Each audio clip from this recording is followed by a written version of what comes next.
안녕하세요. 저는 50을 목전에 둔 40대 후반의 여자입니다.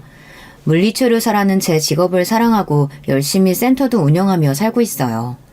소명의식이라는 게 있잖아요. 자기 직업에 대한 목적과 의미를 행동으로 실천하고 타인을 돕고자 하는 가치와 목표를 중요한 동기로 삼는 것. 요즘은 돈이 중요하고 남들에게 보여지는 것이 중요한 세상이라지만 여전히 소명의식이란 참 소중하고도 실천하기 어려운 문제입니다. 치료일에 권태감을 느끼거나 진상 환자분으로 이 직업을 때려치고 싶다는 생각이 들 때면 우리 아빠를 떠올리곤 해요. 우리 아빠의 직업은 소방관이셨어요. 그리고 연차가 꽤 쌓여서 현장을 지휘하는 팀장 자리까지 올라가셨었죠. 벌써 20년도 더 된 이야기지만 우리 아빠는 소명의식으로 가득 찬 소방경이셨습니다. 늘 솔선수범해서 어려운 화재 현장에서 앞장서서 지휘를 하다 보니 소방서 삼촌들에게 신뢰를 받는 분이셨대요. 소방관의 표상처럼 희생정신이 강한 분이셔서 많은 존경을 받는 분이 바로 우리 아빠셨어요. 아빠는 또 우리 엄마랑 저를 유별나게 사랑하는 분이셨습니다. 전 언니다 동생 없이 외동으로 자라났지만 자상한 엄마와 든든한 아빠와 친구처럼 지내며 외로운 줄 몰랐어요. 엄마는 저를 낳고 나서 2번이나 유산을 해서 그 뒤로는 임신하지 않으셨대요. 제게 동생을 만들어주고 싶었는데 그게 안 돼서 미안하다고 말씀하셨지만 전 정말 좋은 부모님이 계셨기에 아무렇지 않았습니다. 그러나 제가 고등학교 3학년으로 대학 입학시험을 한 달 앞둔 어느 가을이었어요. 우리 아빠는 화재 현장에서 순직하셨습니다. 하늘이 무너지는 소식을 듣고 엄마와 저는 소방서에서 알려준 병원에 찾아갔지만 아빠는 이미 이 세상분이 아니셨어요. 방화복까지 뚫고 다 타버린 커다란 검댕이의 모습으로 계셨기 때문에 정말 우리 아빠인지 분간할 수조차 없었어요. 말도 안 돼. 말도 안 돼. 아빠와 친했던 소방관 삼촌 혁재 아저씨가 엄마와 저에게 어떤 사고가 일어난 건지 이야기를 해주었어요. 평소와 같이 화재 신고를 접수받고 출동한 삼촌들은 아빠의 지휘에 따라 각자의 위치에서 화재를 진압하기 위해 각자의 역할을 충실하게 하고 있었다고 해요. 아주 오래된 회사 빌딩이었는데 여기저기 구조의 소리를 듣고 한 분 한 분 인명을 구조해 나갔습니다. 거센 불길은 좀처럼 잦아들지 않았고 화재는 점점 절정으로 치달아 건물이 일부 무너지는 현상이 생겨 이제 화재 현장에 진입이 어려운 상황이 되었습니다. 그때 우리 아빠는 아무래도 저기 사람 신음소리가 들리는 것 같아. 저기만 갔다가 금방 나올게. 위험해서 만류하는 삼촌들을 뿌리치고 우리 아빠는 용감하게 다시 불길 속으로 사라지셨습니다. 걱정하면서 기다리는 사람들 앞에서 저기 겨우겨우 나오는 한 사람이 있었대요. 하지만 그 사람은 우리 아빠가 아니었습니다. 아빠가 신음소리를 듣고 구조해낸 한 아저씨였어요. 이분은 아빠가 주신 수건으로 입을 막고 비틀거리며 겨우 화재 현장에서 나왔습니다. 괜찮으십니까? 혹시 우리 강준회 소방경님 못 보셨습니까? 저 구해주신 한 소방관님이 계셨어요. 하지만 건물 천장이 무너지는 바람에 그만 그분은 나오지 못했습니다. 우리 아빠는 그렇게 또 한 사람을 구해내고 정작 본인은 우리 가족의 품으로 돌아오지 못했습니다. 엄마는 이 큰 슬픔을 겨우 버텨내며 아빠의 장례식을 준비하셨습니다. 가족이라고는 이제 엄마와 저 둘뿐이고 처음 보는 장례식 장소가 생경하기만 했어요. 우리 모녀는 아빠를 잃은 슬픔만으로도 버티기 힘들었어요. 그렇지만 아빠는 친척분들과 거의 교류가 없이 사셨기 때문에 이런 일을 함께 해줄 가족이 없었어요. 첫날에는 소방관 삼촌 몇 분이 자기 일처럼 장례식을 도와주셨어요. 그리고 2번째 날 썰렁한 장례식장에 처음 보는 아저씨가 다친 모습으로 들어와 아빠 영정사진을 한참이나 보고 우셨습니다. 그리고 우리 엄마에게 아주 정중하고 깊숙하게 인사를 하며 자신을 소개하셨습니다. 처음 뵙겠습니다. 저는 강준의 소방경님이 구해주신 마지막 사람이었습니다. 강소방경 덕분에 전 이렇게 목숨을 부지하게 되었어요. 너무 감사한 반면 가족분들께는 송구스럽게 그지없습니다. 이렇게 그 아저씨는 우셨고 저랑 엄마도 눈물이 터져버렸습니다. 아빠가 소방관이어서 전 너무 자랑스럽고 좋았지만 50살밖에 안 된 우리 아빠를 데려간 그 직업이 이제 미워졌습니다. 아이러니하게도 아빠는 돌아가시면서 우리 아빠에게 큰아빠를 유산처럼 남겨주셨습니다. 그 아저씨는 그날부터 아빠의 장례를 마치는 날까지 내내 붙어서 가족처럼 일을 도와주셨어요. 아저씨는 저에게 큰아빠라고 부르라고 했고 그때부터 큰아빠와의 인연이 시작되었죠. 하루아침에 아빠가 사라진 우리 집에는 웃음이 사라졌습니다.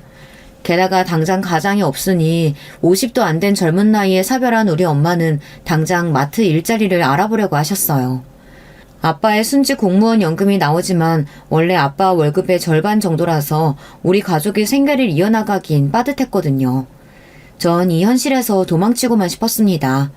엄마처럼 유약한 분이 갑자기 바깥에 나가 일을 하는 것도 마음에 들지 않았어요. 전 아빠의 죽음 이후 사춘기 때도 안 하던 방황과 방황을 했습니다. 당연히 대입 시험은 준비도 제대로 하지 않았고 1교시 이후 시험장에서 나와버렸어요.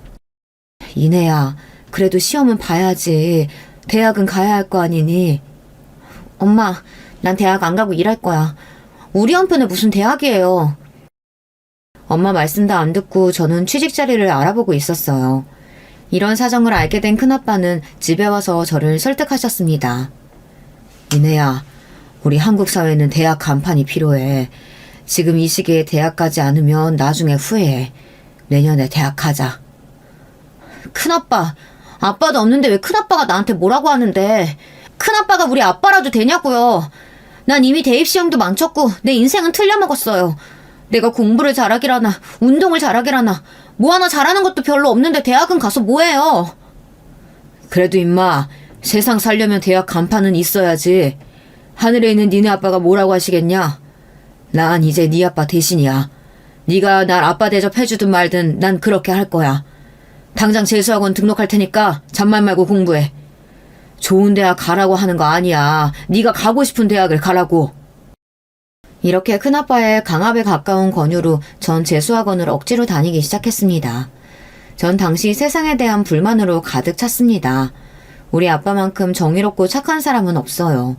그치만 그런 분이 하루아침에 잿더미 속에 돌아가시고 세상의 대우는 그에 걸맞지 않았으니까요.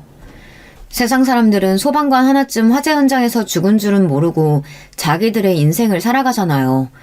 전 그게 너무 싫었어요. 딸인 저 하나쯤은 우리 아빠가 없는 세상이 이치에 맞지 않다라고 소리치고 주먹을 날리고 싶었으니까요. 재수학원은 첫날부터 결석을 했습니다. 제 담당 선생님이 큰아빠에게 연락을 했는지 큰아빠는 저를 찾아내서 억지로 학원 앞에 떨구셨어요. 그냥 학원에 앉아만 있어. 공부하든 엎어져 자든 네 맘대로 하되 넌 아침부터 저녁까지 이 학원에서 한 발짝도 못 나간다. 내가 지키고 서 있을 거야.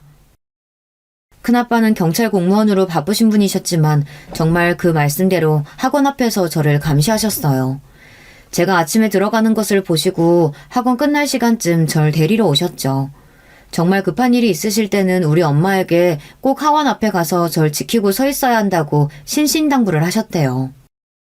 이내야, 큰아빠는 참 대단하신 분이야.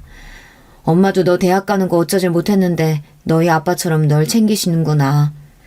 웬만하면 너도 큰아빠 말씀대로 네가 원하는 대학에 가. 극석인 우리 큰아빠 덕에 제 반항도 잠시였어요. 저는 금세 정신을 차리고 대입시험을 준비했습니다.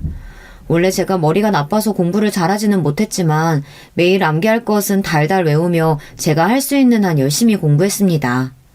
그리고 대입시험 준비를 하며 전 어떤 대학과 과에 가야 할지 고민을 했습니다.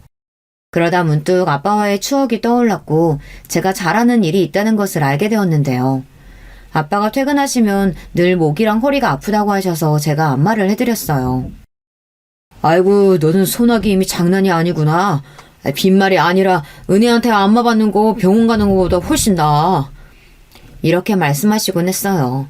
저는 추운 겨울 대입시험을 보았고 물리치료과의 유명한 대학교에 입학 지원을 했습니다. 그리고 합격자 발표날이 되었어요. 큰아빠, 저 합격했어요. 전문대학 물리치료과인데 여기 졸업하고 자격증 따면 물리치료사도 될 수 있대요. 저 이제 사자 안마사 아니고 진짜 치료사 될 거예요. 기특한 녀석. 잘했다. 네가 안마를 좀 잘하냐? 그 기술 살려서 물리치료사라. 진짜 근사한데? 이 큰아빠 다친데도 앞으로 네가 전담으로 치료해줘야 한다? 당연하죠. 큰아빠뿐이에요?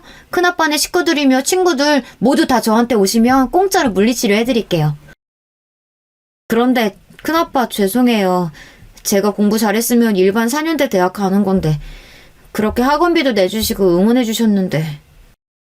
큰아빠네 자식 둘은 둘 다 명문대생이었거든요. 큰오빠는 고려대 법학과, 작은 언니는 서강대 경영학과에 다니고 있는데 그에 비하면 제 대학은 급이 낮았으니까요. 요요, 어린 것이 이상한 생각을 다 하네. 봐라, 니네 언니 오빠들은 명문대학 다니면 뭐하냐? 이 큰아빠는 효도 받는 거 없어. 매년 내는 등록금만 비쌀 뿐이야. 근데 우리 이내는 대학 졸업하면 나 무료로 물리치료 해준다면서? 이건 거의 의사 조카 둔 거랑 같지. 재수씨, 그리고 이건 이내 학비에 보태주세요. 큰아빠는 두툼한 흰 봉투를 엄마에게 쓱 내밀었습니다. 시아주버님, 그 마음 왜 모르겠어요. 하지만 제 딸 등록금은 제가 마련할 수 있어요. 그의 순직한 보상금으로 대학 등록금 정도는 낼 수 있어요. 유족연금이 전보다 반절이라지만 우리 딸이랑 둘이 아껴 살면 사라지고요. 괜찮습니다. 이렇게 엄마는 큰아빠가 내미신 봉투를 한사코 거절하셨어요. 큰아빠는 봉투를 그대로 우리 집에 놓고 나오셨습니다. 그리고 안에 들은 돈을 보고 엄마와 저는 정말 놀랐어요. 현금으로 2천만 원이 들어있는 겁니다. 지금보다 30년은 더 된 때에 2천만 원이면 우리가 살고 있는 빌라의 전세금보다 좀 작은 액수이니 놀랄 수밖에요. 엄마는 봉투를 품에 껴안고 우셨습니다. 당신이 그래도 살면서 좋은 일 많이 해서 이런 은인을 우리에게 남겨줬네요. 시아주버님이 우리 혜인이 아빠처럼 우릴 보살펴주고 있으니 걱정 말고 편히 거기서 쉬세요. 큰아빠의 도움으로 등록금 걱정 없이 전문대학에서 열심히 공부하고 졸업할 수 있었습니다.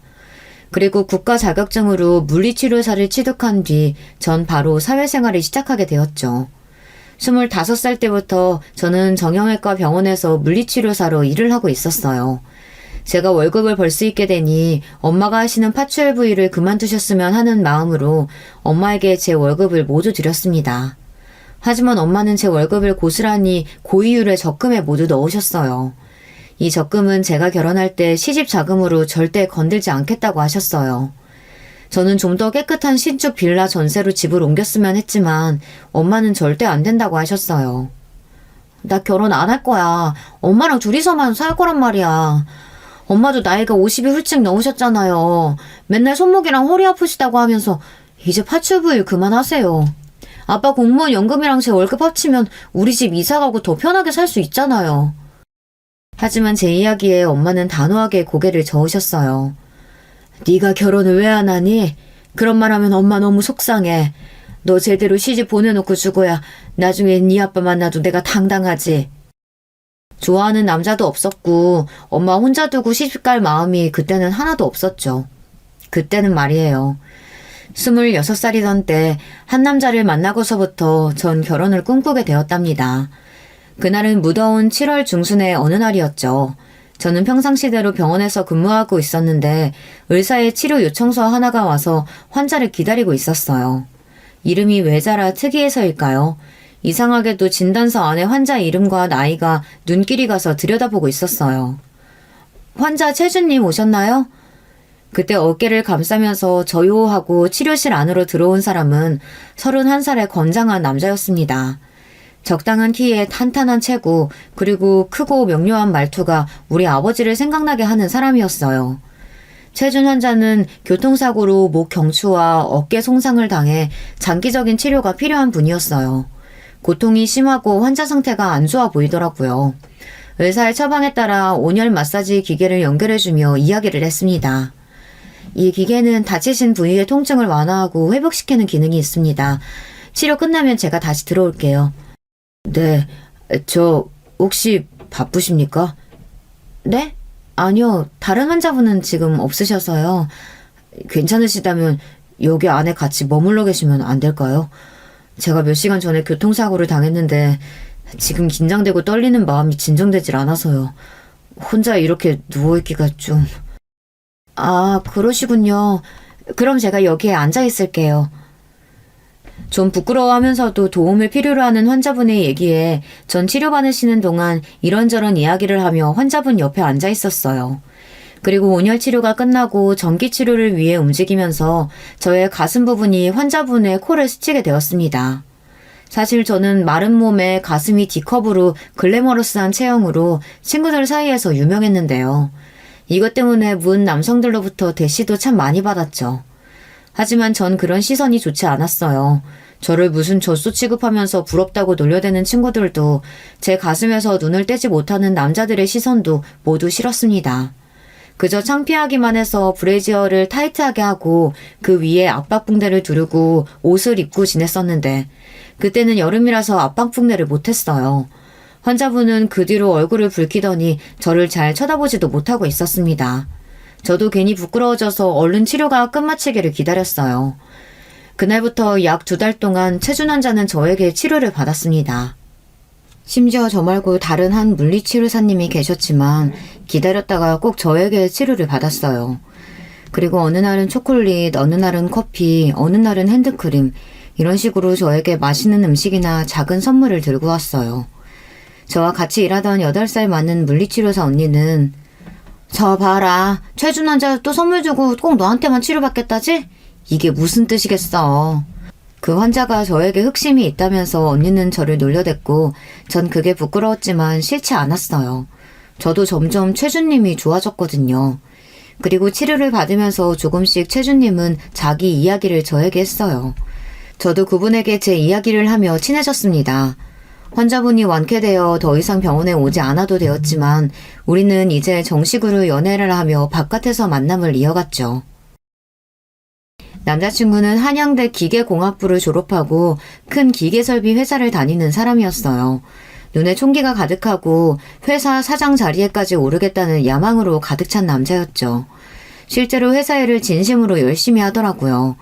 그런 남자친구에 비해 저는 그저 그런 전문대를 졸업하고 해맑게 물리치료 일을 하고 있는 평범한 아가씨였습니다.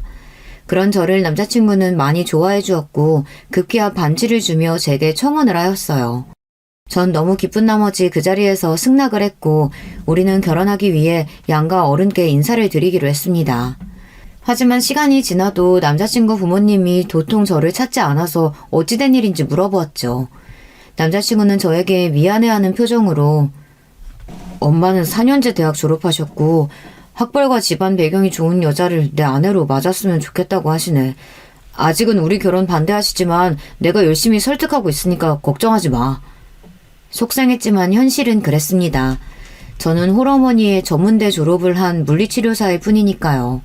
그 집에서 좋아하지 않을 수도 있겠죠. 하지만 저를 직접 만나보고 알게 되면 좋아하실 수도 있는데 제 학교 얘기만 듣고 어떤 사람인지를 알아보지도 않는다는 게 상처였습니다. 심지어 이분은 남자친구에게 그렇게 결혼하겠다면 너에게 물려줄 유산은 없다고 강경하게 나왔다고 합니다. 예비 시모가 저렇게 나오자 우리 엄마도 이 결혼을 걱정하기 시작했어요. 널 그렇게 반대하는 집안이랑 결혼 안 했으면 좋겠다. 네가 뭐가 아쉬워서 이런 수모를 당해야 하니? 조건이나 간판만 보고 사람 금 나누는 집안과 엮여서 좋을 게 없는 거야. 엄마의 이야기를 듣고 큰아빠도 저를 설득하기 위해 오셨어요.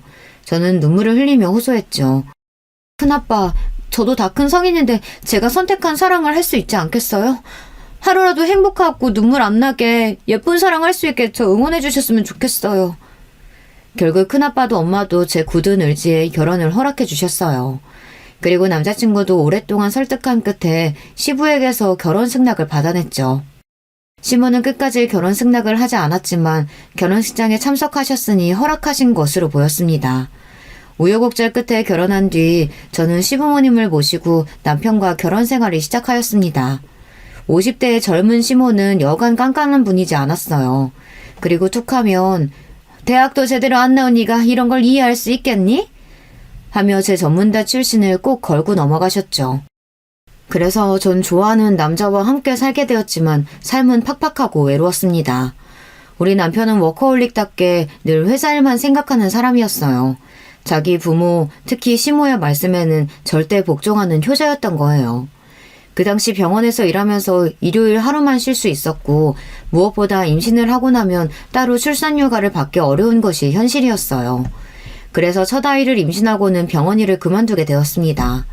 그리고 첫 아들을 낳고 연년생으로 뒤이어 딸을 낳아 남매를 키웠습니다. 그렇게 아이들이 학교에 입학할 때까지 시간이 어떻게 지났는지 모르게 정신없이 살았습니다. 힘든 시집살이에 아이들이 저에게 전부였을 만큼 너무 이쁘고 소중해서 힘을 내었어요. 그러던 중 함께 살던 시부가 돌아가시게 되었습니다. 급성 심근경색으로 새벽에 주무시다가 숨이 멎으셨는데 아침이 되어서야 발견하고 가족들은 급히 병원으로 모셨습니다. 시부는 이미 사망한 뒤였고 검시관님이 오셔서 급성 심근경색 양성을 받아 나왔다는 확인을 받고 시부의 장례식을 치르게 되었어요. 처음 결혼을 반대했었지만 함께 살면서 시부는 점차 저를 며느리로 인정해 주셨어요. 우리 아이를 낳은 날 병원에 오셔서 손주를 안아보시고는 며느라, 손주 낳느라 고생 많았다. 예전에 너가 시집 오는 거 반대했던 거 너희 시모가 하도 고집을 부려서 하는 수 없이 따라준 거야. 그때는 미안했다. 라고 말씀하시며 제 손을 잡아주셨어요. 우리 아빠도 시아버지도 왜 이렇게 일찍 하늘나라에 가버리는 걸까요? 아빠가 없는 저에게 점점 의지가 되는 시부는 또 다른 아빠와 같아 조금 마음의 위안이 되었어요. 그랬었는데 시부가 돌아가신 모습을 보고 전 한참을 통곡하며 울고 있었어요. 하지만 우리는 상주로서 장례식을 준비해야만 했습니다. 그때 시모가 저에게 와서 말했어요. 너 괜히 며느리랍시고 상주 자리 지킬 필요 없다. 너 출신이 좀 그래서 내가 친척들한테 대학 안 나온 건 얘기 못했으니까 그냥 음식이나 나르고 육개장이며 밥이며 떨어지지 않게 그거나 잘 챙겨. 자기 남편이 하루아침에 죽어서 너무 슬픈 나머지 경황이 없어야 할 때 시모는 또 제 대학 이야기를 들먹였습니다. 게다가 저는 음식 도우미 이모처럼 거기서 서빙이나 하라네요. 상주로서 지킬 자리도 제게 내어주지 않았어요. 정말 너무하지 않나요? 이미 식구도 된 저의 대학교가 시모는 그 정도로 부끄러운 걸까요? 시부를 잃은 슬픔은 이제 시모에 대한 원망과 제 신세에 대한 한탄으로 바뀌며 전 더 눈물을 참을 수 없었습니다. 회사 일로 바쁜 남편 말고는 이제 시댁에 시모만 남게 되겠죠. 3일 동안 저는 떳떳하게 상주 자리에 있지도 못하고 약간 뒤편에 서서 시부의 마지막 자리를 지키고 잘 보내드렸습니다. 아이들 육아에 전념하다가 아이들이 학교를 가기 시작하면서 시댁에서 시모와 둘이 지내니 너무 힘들어졌어요. 그래서 함께 일했던 물리치료사 몇 분과 같이 치료 전문센터를 개원하였습니다. 처음에는 파리관 날리다가 우리를 아껴주셨던 단골분들을 시작으로 입소문이 나며 우리 센터에 오는 환자들이 늘어났어요. 저는 제 일을 다시 할 수 있어서 좋았을 뿐 아니라 일주일에 5일만 일하고 버리는 병원보다 배로 늘어나서 참 좋았습니다. 그렇게 물리치료사로 일하면서 애들 키우고 바쁘게 살다 보니 지금에 와 있네요. 남편도 저도 머리가 희끗해지기 시작하는 중년의 나이가 되었죠. 그 세월이 지나면서 혼자 사시던 우리 친정엄마도 뇌출혈로 세상을 떠나시고 또 우리 애들은 고등학생이 되었습니다. 그러던 얼마 전 저는 경사스러운 소식을 접하게 됩니다. 우리 남편이 드디어 사장으로 승진한 거예요. 한 회사의 대표가 된 거죠. 저는 남편의 사장 취임을 축하하기 위해 청담동 수제 양복집에 남편을 데리고 가 몸에 치수를 재고 감색 이태리 고급 원단을 직접 골라 멋진 정장을 맞춰주었어요. 양복집을 나오면서 저는 드레스를 맞추겠다고 같이 가서 골라달라고 했습니다. 수제 양복이라 확실히 질이 좋군. 고마워. 그런데 당신까지 드레스를 맞춘다고? 당사자도 아닌데 당신이 그렇게 차려입을 필요가 있어? 하면서 남편은 회사에 다시 들어가 봐야 한다며 저를 두고 먼저 가버렸어요. 다정하지 못한 남편이 좀 서운했지만 뭐 하루 이틀 저렇게 차가운 남자도 아니니 그러려니 했습니다. 그래서 혼자 인근의 여성 드레스샵에 갔습니다. 사모님, 어떤 좋은 행사에 입으실 드레스 찾고 계실까요? 네, 남편이 이번에 CEO로 승진돼서 사장 취임식이 있답니다. 저는 흐뭇한 미소로 직원에게 이야기했죠. 어머, 정말 축하드려요. 사장님 사모님이시라면 제가 더 신경 써서 고급스러운 드레스 찾아드릴게요. 직원의 추천으로 몇 벌 입어보고 거울을 보니 기분이 너무 좋고 결혼식 때가 떠오르기도 했어요. 우아한 머메이드 라인이 예쁜 이브닝 드레스를 맞추고 백화점에 가서 아이들 입힐 정장을 2벌 샀습니다. 시모는 이미 남편에게 거금을 타내서 알아서 옷을 맞추겠다고 신이 났었기 때문에 전 그쯤에서 마치고 집에 들어갔죠. 대망의 사장 취임식 날이 밝았습니다. 오후 1시 행사였지만 새벽부터 일어나서 목욕탕 가서 씻고 돌아와서 식구들 아침 먹이고 준비하느라 분주했습니다. 우아하게 올림머리를 미용실에서 하고 집에 돌아오니 시모도 미용실을 가려고 나가려던 참이었죠. 그런데 대뜸 저를 비웃듯이 보며 그러는 겁니다. 지금 너도 사장 취임식 하겠다고 나서는 거냐? 네, 그럼요. 어머님, 제가 남편의 정식 안 했는데 함께 가야죠, 당연히. 남편 수제연극 맞추면서 제 드레스도 빌렸어요. 뭐 드레스? 급도 안 되는 년이 거기가 어디라고 가? 야, 부인이 정식도 있고 첩이 있냐? 넌 본처라 당연히 가도 된다는 거야, 뭐야? 네가 본처면 뭐하냐? 대학도 못 나온 천한 것이 어딜 가겠다는 거야? 내 눈에 흙이 들어가기 전까진 절대 안 돼. 넌 집이나 지키고 있어. 하며 시모가 저에게 쌍욕을 하며 취임식에 못 가게 막았습니다. 아침부터 일어난 소동에 아이들도 나와서 할머니를 말렸습니다. 할머니, 우리 엄마한테 너무하세요. 아빠 취임식인데 우리 엄마가 왜 못 가요? 우리 엄마 싫어하시는 건 알지만 이건 아니잖아요. 맞아요, 할머니. 우리 애기 엄마인데 당연히 아빠 옆자리에 계시는 게 맞죠. 듣기 싫어. 이놈의 자식들이 어디 위아래 없이 할머니한테 눈을 치켜뜨고 대들어. 우리 집은 뼈대에 있는 최씨 가문이야. 그런 공식적인 자리에 니들 엄마가 격이 맞길 해야 말이지. 다른 소리 필요 없어. 거기에 시장님도 오시고 온 회사 사람들이 모이는 자리인데 괜히 니네 엄마 출신 얘기 나오면 내 아들 앞길 막는다. 와, 할머니 진짜 말도 안 된다. 우리 엄마가 어때서 회사 사람들이 뭐라고 한다는 거예요? 아빠, 할머니 좀 말려봐요. 이제 억지까지 쓰세요. 저도 내심 도가 지나친 시모를 남편이 말려주기를 기대했습니다. 하지만 제 기대는 와장창 깨졌어요. 너희들은 어디 할머니한테 버릇없이 구는 거야? 당장 방으로 들어가. 어른들이래 너희들이 나서는 법은 없다. 미안하지만 여보, 난 오늘 신중하고 중요한 날이오. 어머님이 저렇게까지 반대하는데 시끄럽게 하지 말고 집에 있는 게 좋겠어. 어차피 이건 형식적인 자리라서 가족들이 죄다 올 필요 없어. 남편은 결국 시모의 말을 따르는 어쩔 수 없는 효자인 거예요. 전 배신감으로 정신이 아득해졌습니다. 당신 진심이에요? 그 자리에는 누구보다 아내인 제가 가야 하는 거예요. 당신이 20년 넘게 그 회사에 매진할 수 있게 뒷바라지한 내가 가야 한다는...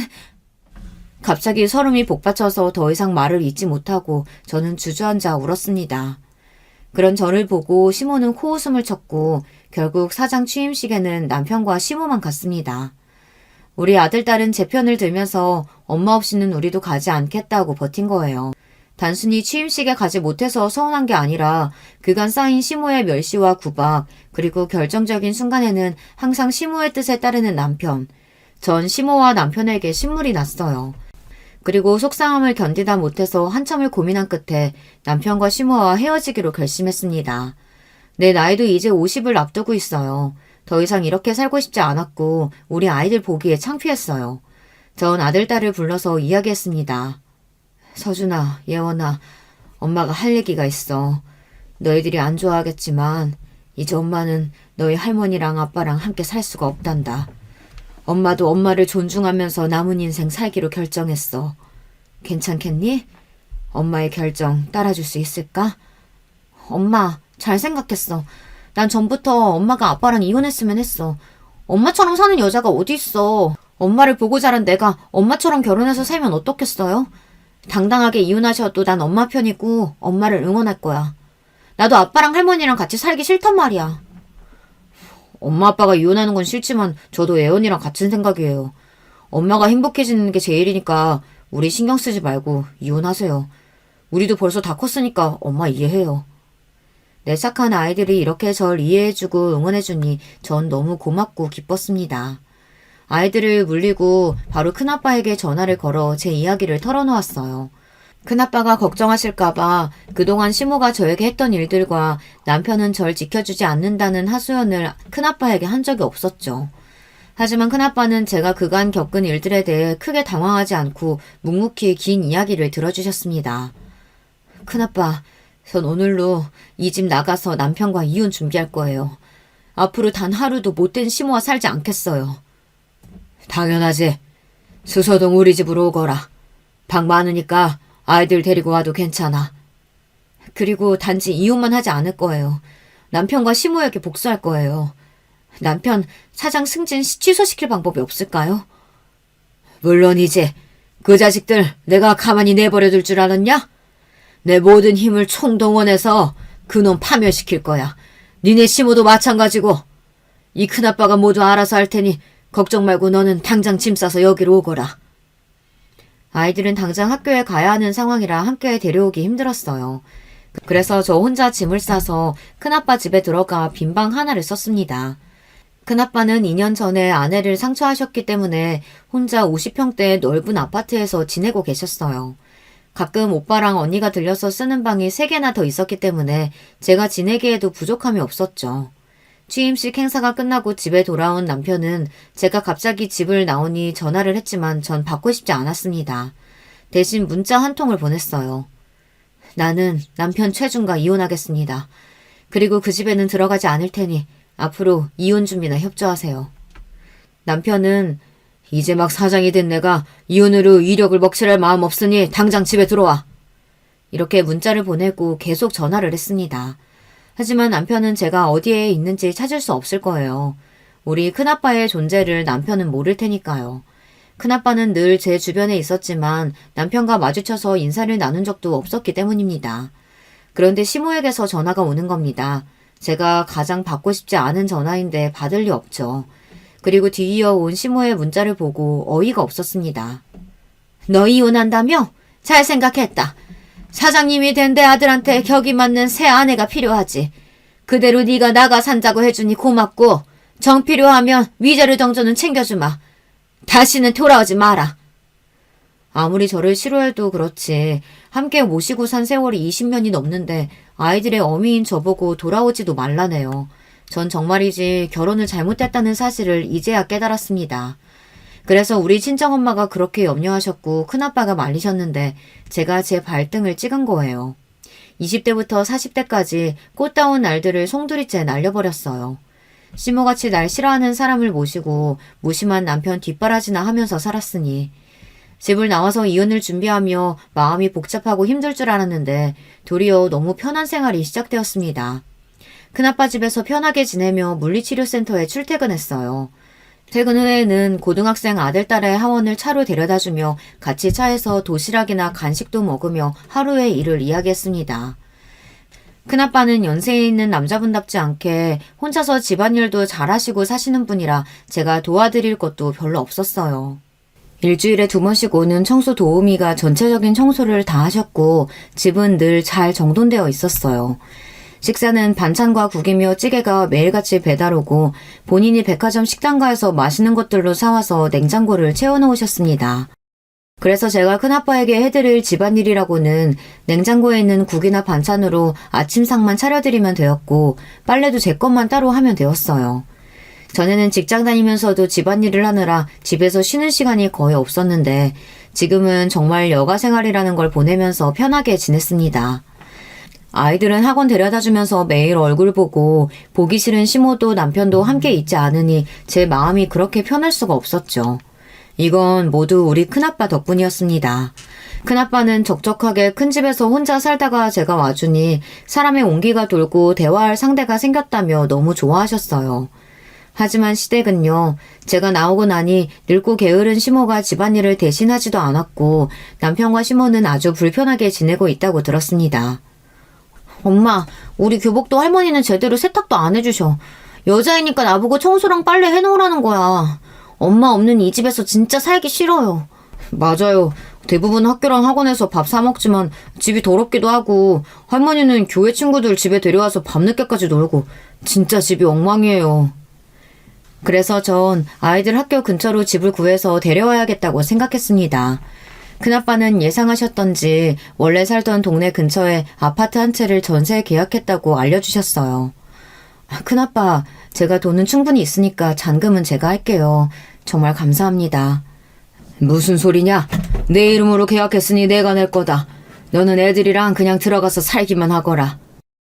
큰아빠 덕분에 전 애들 학교를 도보로 갈 수 있고 살기 좋은 아파트에서 아이들과 편하게 지낼 수 있었습니다. 남편과 시모가 없는 틈에 아이들 집만 트렁크에 들고 나와버리니 남편은 화가 나서 저에게 당장 아이들을 데려오라고 했습니다. 시모는 자기 핏줄인 애들을 너 같은 것이 왜 데려가는 거냐고 난리를 피웠죠. 대입 앞둔 우리 애들이 그 집에서 제대로 케어도 못 받고 있어서 너무 불편했던 거 알고나 있나요? 한창 공부하느라 바쁜 애들 먹을 거며 빨래며 당신들이 해준 게 뭐가 있어요? 아니, 앞으로 할 자신은 있을까 모르겠네. 애들이 그 집에서 살기 힘들다고 나온 거니까 남편이 회사 그만두고 애들 케어해줄 자신 없으면 조용히 입 다무시죠. 그리고 애들도 아빠와 할머니에게 연락을 직접 드렸습니다. 우리가 그 집에서 살기 힘들어서 나온 거예요. 그리고 앞으로 아빠랑 이혼하더라도 우리는 엄마랑 살 거니까 우리 찾지 마세요. 남편이나 시모가 아이들이 자라면서 살갑고 다정하게 잘 대해주었다면 아이들이 이렇게 단호하고 매몰차게 나올까요? 이사를 나오면서도 아이들은 아빠와 할머니에 대한 미련이나 정도 없어 보였습니다. 남편과 시모는 아이들을 졸지에 잃게 되어 마음에 상처를 입은 것 같았지만 자기들도 어쩔 도리가 없었던 거죠. 큰아빠는 저에게 이혼 전문 변호사를 붙여주셨습니다. 그리고 경찰관에서 은퇴하신 지 오래되셨지만 알고 지내던 후배 경찰들을 통해 남편과 시모의 뒷조사를 진행하고 계셨어요. 내가 요즘 무료한 늙은이 생활에 질리던 참이었는데 요즘 그 사람들 건수 잡아서 복수할 계획을 하니 활기를 되찾았다. 내 딸 이내를 그렇게 힘들게 하고 살았다니 그 인간들 아주 뭉개주겠어. 그리고 큰아빠는 저에게 시모에게 숨겨진 비밀 하나를 이야기해 주셨습니다. 그 이야기를 듣고 저는 기함을 하고 말았어요. 알고 보니 시모는 글쎄 첩이었던 거예요. 시부는 시모보다 나이가 훨씬 많았습니다. 두 사람은 불륜 관계로 만나서 본처 몰래 두 집 살림을 차리고 있었던 거예요. 게다가 부인도 아닌 첩이 남편까지 낳게 된 거죠. 시부의 본처는 조용하고 착한 분이었다고 합니다. 그러고 보니 시부의 장례식장에서 있었던 일이 기억납니다. 어떤 남자가 왔는데 시모가 깜짝 놀라서 상주 자리에서 도망쳐 버린 거예요. 그 남자분은 시모 나이에 나이가 지긋한 분이셨는데 장례식장에 혼자 와서 소주만 들이켰습니다. 그 남자분은 시모 또래의 나이가 지긋한 분이셨는데 장례식장에 혼자 와서 소주만 들이켰습니다. 그러다가 취해서는 큰 소리로 그래 잘 갔다 이 나쁜 자식아. 우리 누나 마음고생 시키다가 먼저 죽이고 너도 가는구나. 더 일찍 병으로 고통받다가 죽지 그랬냐. 이러고 우는 겁니다. 하지만 시모도 남편도 그 누구도 그분에게 인사를 하거나 말리지도 못했어요. 지금 생각해보니 그분이 본처분의 남동생이었던 거죠. 본처였던 분이 돌아가시고 나서 시모는 호적에 자기 이름을 올리고 원래 정실 부인이었던 양 거짓으로 살아온 겁니다. 그래놓고 제가 4년제 대학 못 나오고 홀어머니 밑에서 자랐다는 이유로 저에게 천한 출신이라고 구박을 했다니 정말 내로남불이네요. 아마 자기가 첩이어서 받았던 멸시를 저에게 푼 것이고 진실로는 자기 출신이 천한 것에 대한 반대급부로 저를 더 못살게 굴었던 것 같아요. 그리고 남편도 아주 가증스럽고 못된 인간입니다. 자기 엄마가 첩이었다는 사실을 이날까지 아내인 저에게도 철저하게 숨겼으니 말입니다. 그리고 아마 첩의 소실이었다는 자신이 부끄러워서 더 열심히 성공하고 싶었는지 모르겠습니다. 지금까지 살면서 남편이 엄마의 뜻을 거스른 것은 저와의 결혼 단 한 번뿐이었습니다. 그 외에는 자기 엄마를 불쌍히 여겨서 더 잘해드리려고 하는 효자였으니까요. 시부의 장례식이나 사장 취임식 같은 공식적인 자리에서 본처인 저를 첩인 양 취급하더니 시모와 남편이 더 싫어지고 혐오스럽기까지 했습니다. 내가 최서방, 최준, 그 인간 사장 자리에서 끌어내릴 거다. 그리고 큰아빠는 하나씩 계획했던 일들을 실행하셨습니다. 큰아빠가 조사해보니 남편이 회사 생활하는 동안 납품회사의 접대를 여러 번 받았다고 합니다. 그래서 그 정황과 증거를 모으셨고 증언을 해줄 납품회사 전 직원까지 섭외해놓았다고 했습니다.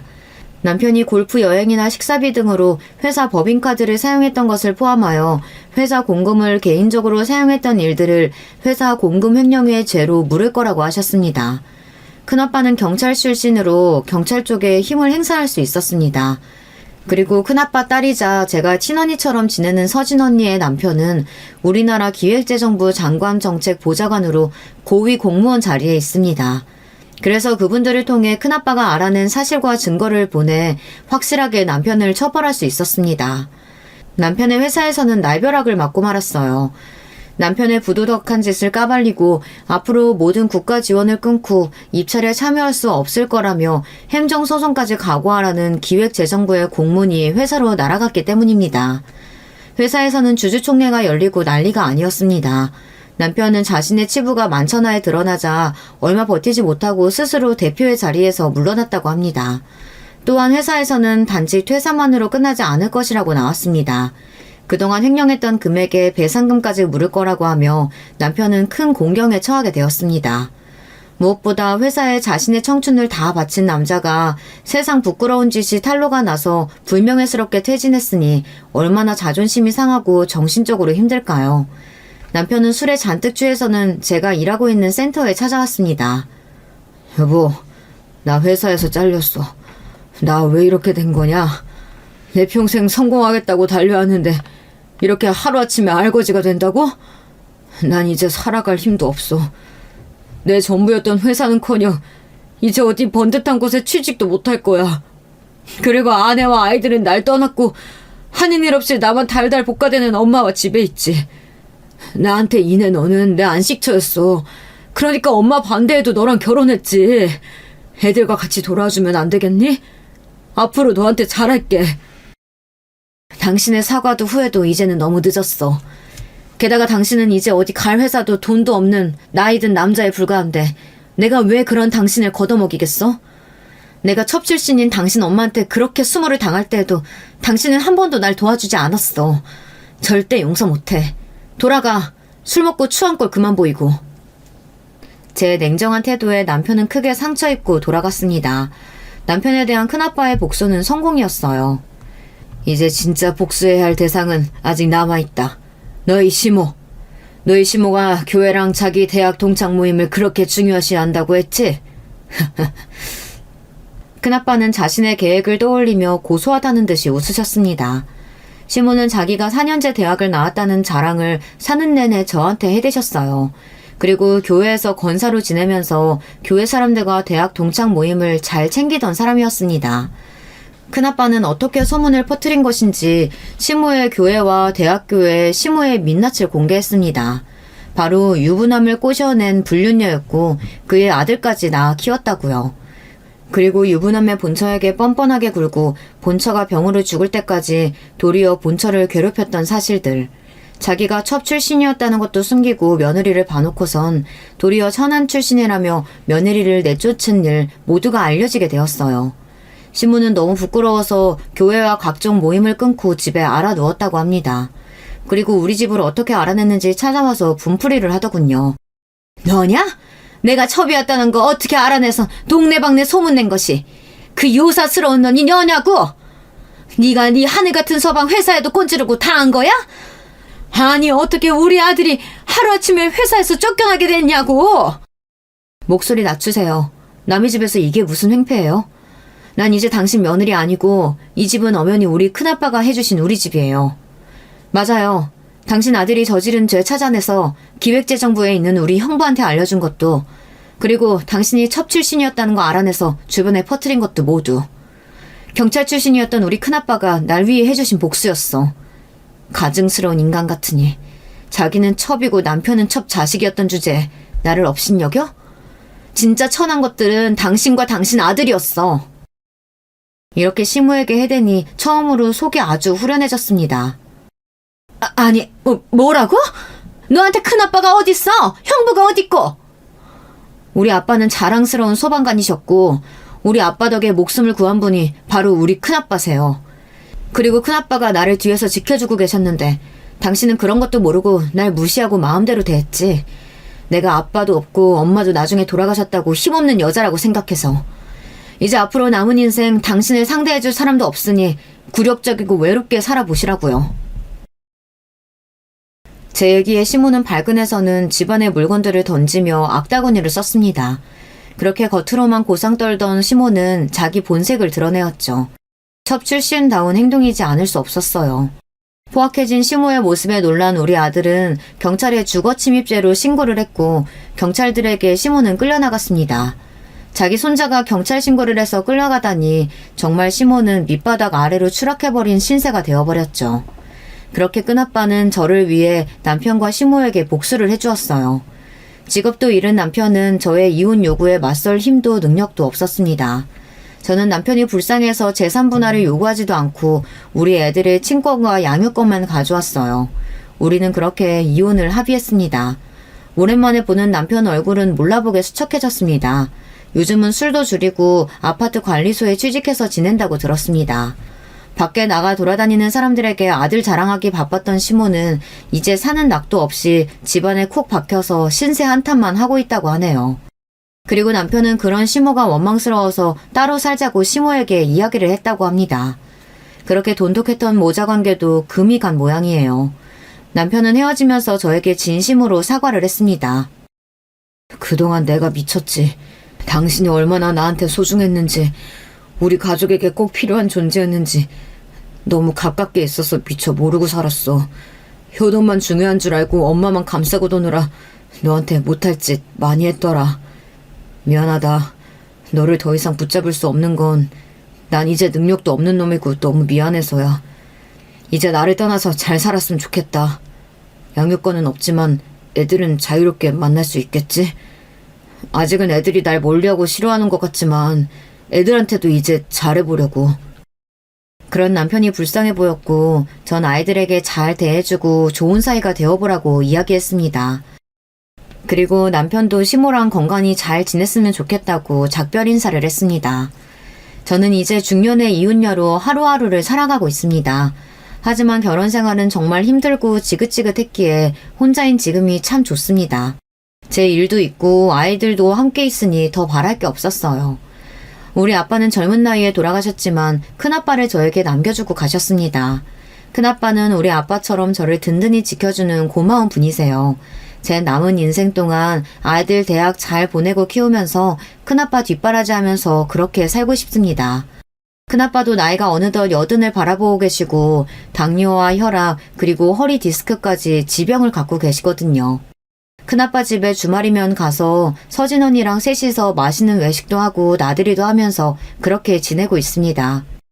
서진 언니는 혼자가 된 우리 아빠를 친딸인 자기보다 더 잘 챙겨줘서 고맙다고 했어요. 나중에 아이들이 독립하고 나면 서진 언니랑 같이 큰아빠를 곁에서 모시면서 살자는 약속도 했습니다. 우리 남편의 효도로 저는 참 힘들었지만 사람에게 은혜를 갚고 효를 다하는 일은 정말 중요한 일이잖아요. 여러분도 부모님이 살아 생전에 계시다면 정말 있는 힘껏 잘해드리세요. 제 험난했던 결혼과 이혼 이야기는 여기서 끝낼게요. 저의 이야기가 지루하거나 재미없지는 않았을까요? 혹시 제 사연이 채택되어 유튜브 영상에 올라온다면 참 좋겠네요. 그럼 여러분 안녕히 계세요. 안녕하십니까. 저는 대학병원에서 근무하고 있는 의사입니다. 저희 가족은 저, 약국을 운영하는 아내, 장난기 많은 초등학생 2 아들, 그리고 어머니와 함께 살고 있어요. 원래는 한 집에서 5 식구가 살았는데 얼마 전 이사를 하면서 어머니께서는 1층에, 저희는 2층에서 생활하게 됐어요. 저와 어머니 사이는 조금 각별해요. 저를 낳아주신 어머니는 아버지의 도박 중독을 견디지 못하고 돌도 되지 않은 저를 두고 도망을 가셨죠. 다행이라고 해야 할진 모르겠지만 아버지는 그 상황이 돼서야 정신을 차리고 혼자 남은 저를 키우기 위해서 백방으로 뛰어다니셨어요. 도박도 완전히 끊어버리셨어요. 덕분에 저는 초등학생이 되기 전까지 늘 공사장을 전전해야 했답니다. 지금의 어머니를 만난 건 제가 초등학교 입학을 앞두고 있던 시점이었어요. 공사장 식당에서 음식을 해주시던 이모였는데 절 정말 예뻐해 주셨어요. 좀 더 자라서 알게 됐지만 남편이 바람이 나서 이혼을 하고 공사장의 식당에서 일하고 계셨다고 하더군요. 어머니는 당시 식당 빈 의자에 앉아있으면 늘 맛있는 간식을 쥐어주시며 책을 읽어주셨어요. 학교 들어가기 전에 글자를 익힐 수 있던 건 다 어머니 덕분입니다. 제가 큐피트 역할을 한 것인지 아니면 두 분이 서로 호감이 있으셨던 것인진 확인할 수 없지만 두 분은 제가 입학한 봄에 살림을 합치셨어요. 웨딩드레스도 결혼 반지도 없었지만 그날부터 제게는 더 이상 식당 이모가 아닌 어머니가 되셨죠. 지금도 그때를 추억하면 입가에 미소가 지어질 정도예요. 그랬던 저희 가족에게 어두운 그림자가 들기 시작한 건 아버지가 교통사고로 돌아가신 이후부터예요. 제가 초등학교 5학년 때의 일이었죠. 술을 마신 미성년자 때문에 벌어진 사고였어요. 지금도 제가 술을 입에도 대지 않는 이유도 이때의 기억 때문이에요. 아버지의 갑작스러운 사고로 인해서 세상에 덩그러니 어머니와 저만 남게 됐을 때 솔직히 당시에 저는 매일이 불안했어요. 어머니가 저를 혼자 두고 가시면 어떡하나 하고 말이죠. 피도 섞이지 않은 아들이란 짐이 될 게 뻔했으니까요. 그래서 잠도 제대로 자지 못했고 어머니가 가시는 곳이라면 어디든 따라다녀야 했죠. 어느 날 어머니께서는 저의 이런 불안을 알고 있는 사람처럼 저를 붙들고 말씀하셨어요. 내일 당장 하늘이 두 쪽이 난다고 해도 난 네 엄마야. 넌 내 아들이고. 절대 그걸 잊어서는 안 돼. 엄마 말 무슨 뜻인지 알지? 저는 너는 내 아들이다 라는 그 말이 얼마나 가슴에 와닿았는지 모릅니다. 아직도 그 순간만 생각하면 손끝이 찌릿하고 심장이 두근거리는 소리가 귓가에 울릴 만큼 벅차오르는 기분이 들어요. 제가 너무 듣고 싶었던 말이었거든요. 그날 이후부터 저는 더 이상 불안에 떨지 않았어요. 어머니께서는 이른 아침 지하철 입구에서 김밥을 말아 파셨어요. 그리고 낮에는 시장의 반찬 가게에서 일을 하셨죠. 그렇게 하루 종일 바쁘게 움직이셨으면서도 집에 돌아오시면 선물 상자나 종이봉투를 접는 부업을 하셨어요. 쉴 틈이 하나도 없을 정도였죠. 어머니께서 퇴근하실 때까지 저는 숙제를 끝내두고 어머니께서 오시면 함께 앉아서 부업을 했어요. 어머니께선 하지 말라고 하셨지만 저는 그 순간이 하루 중 제일 좋았거든요. 이런저런 어머니와 이야기를 할 수 있는 유일한 시간이었기 때문이죠. 중학교에 입학을 하면서 저는 처음부터 진로를 실업계로 정해놓고 있었어요. 하루라도 빨리 한 사람분의 일을 하고 월급을 받고 싶었죠. 저는 처음부터 공부에 큰 관심이 없기도 없었지만 워낙 체격이 좋고 운동신경이 남달라 원치 않게 일진 취급을 받았어요.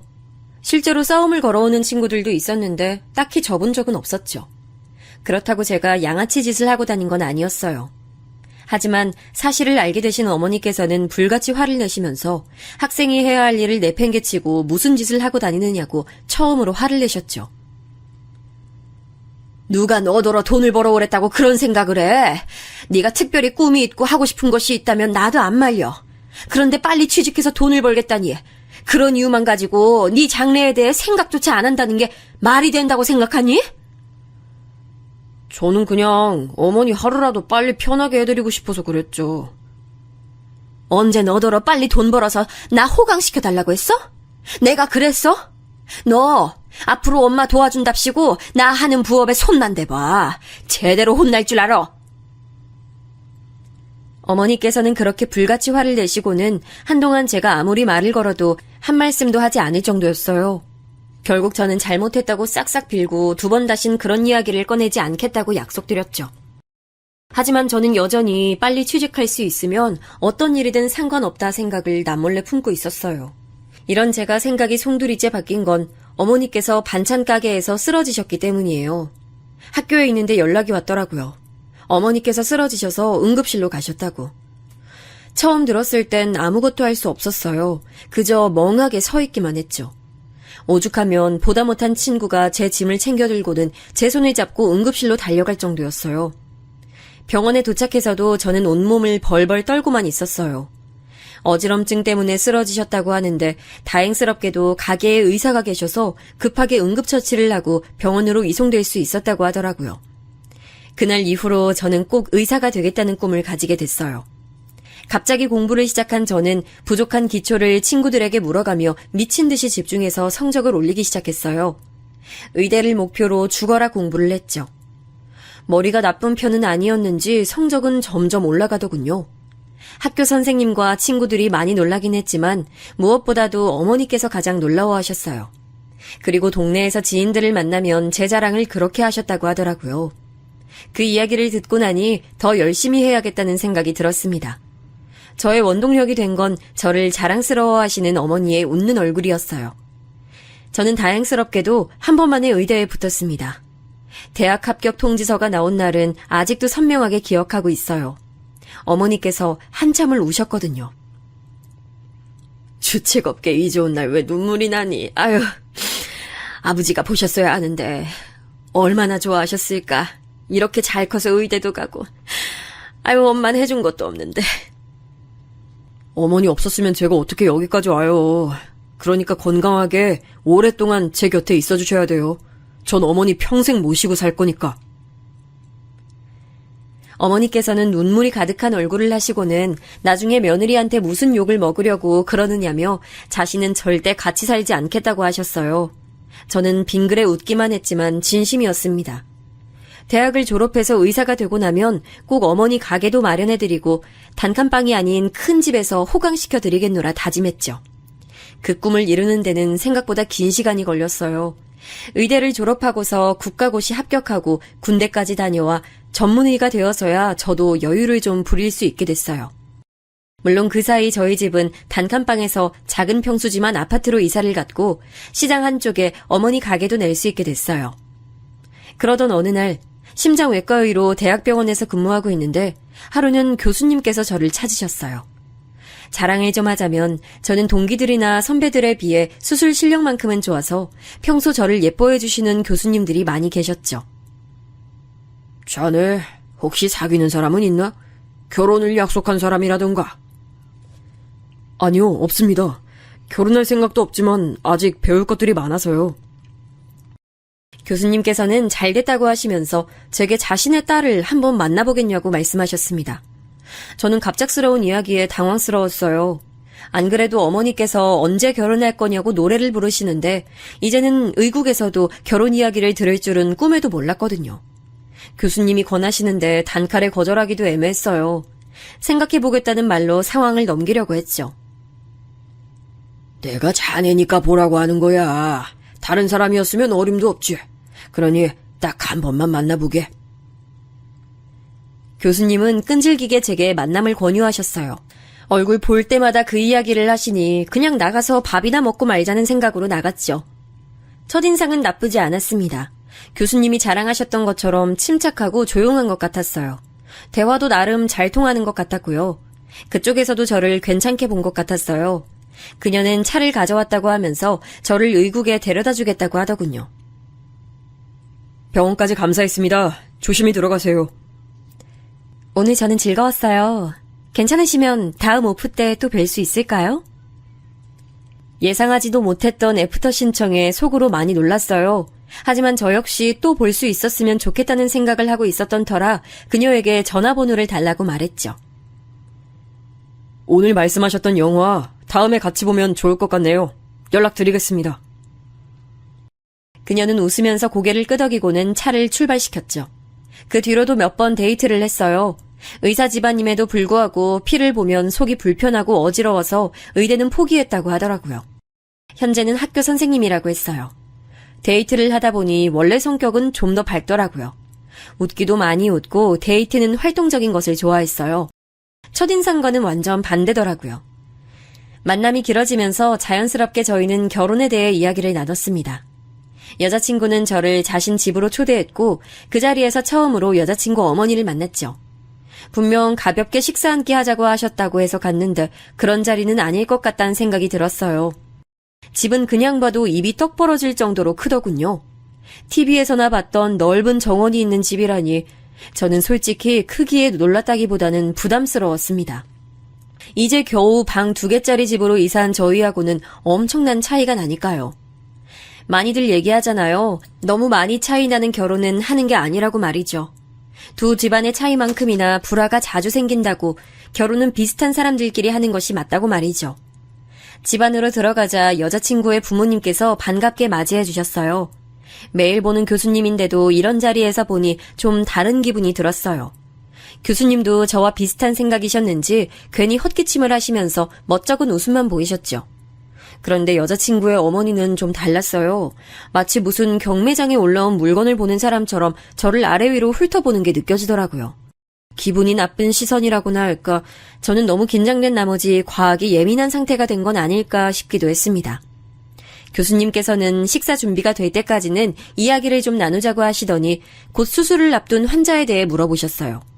묻는 말씀에 이것저것 대답을 하다 보니 여기가 의국인지 여자친구 집인지 알 수가 없을 정도였죠.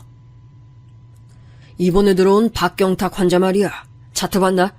수술은 불가피할 것 같은데 시기가 영 좋지 않아. 솔직히 본인이 너무 많이 지치기도 했고 수술에 대한 불신이 가득해서 걱정은 됩니다. 이제 그만.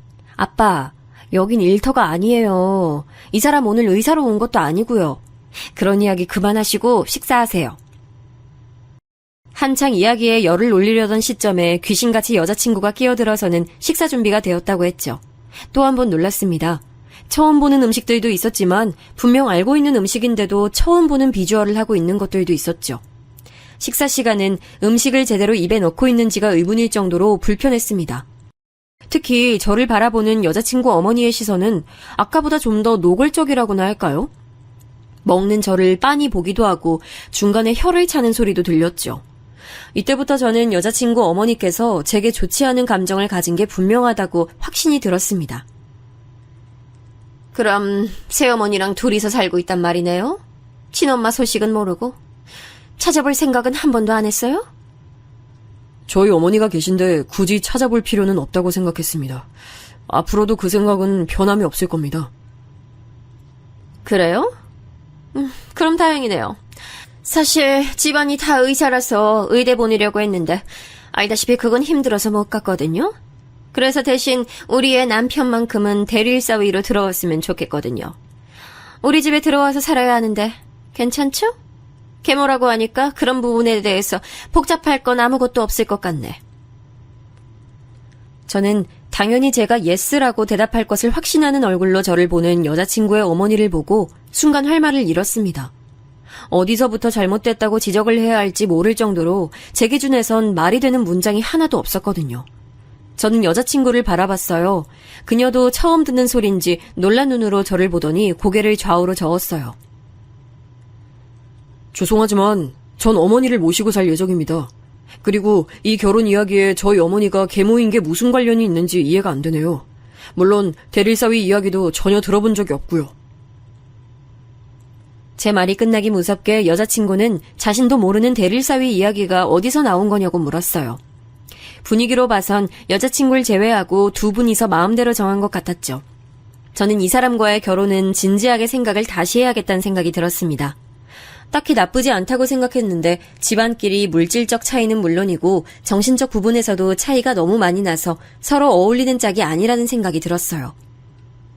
여보, 오늘 그런 이야기를 할 만한 자리는 아닌 것 같은데 그만하지. 그만하긴 뭘 그만해요. 초반에 확실히 이야기를 해둬야죠. 닥터 최, 우리 집 대릴사위로 들어오는 쪽이 훨씬 더 낫지 않아요? 교수도 알아서 밀어줄 수 있는데 말이에요. 미래를 생각한다면 이만큼 좋은 조건이 어디 있겠어요. 그러니까 계모를 모시고 산다는 동 그런 생각은 하지도 말아요. 조금도 도움이 안 되는 일에 매달리는 그런 바보 아니잖아요. 안 그래요? 아주 알아주는 수제라고 들었는데. 어머니를 모시고 산다는 것과 제 수술 실력이 무슨 상관이 있는지 모르겠습니다. 다른 사람 도움 필요 없습니다. 제 실력만으로도 충분히 교수 될 수 있고요. 그런 말씀하시자고 저를 초대해 주셨다면 이만 일어나겠습니다. 더 이상 들을 이유를 모르겠네요.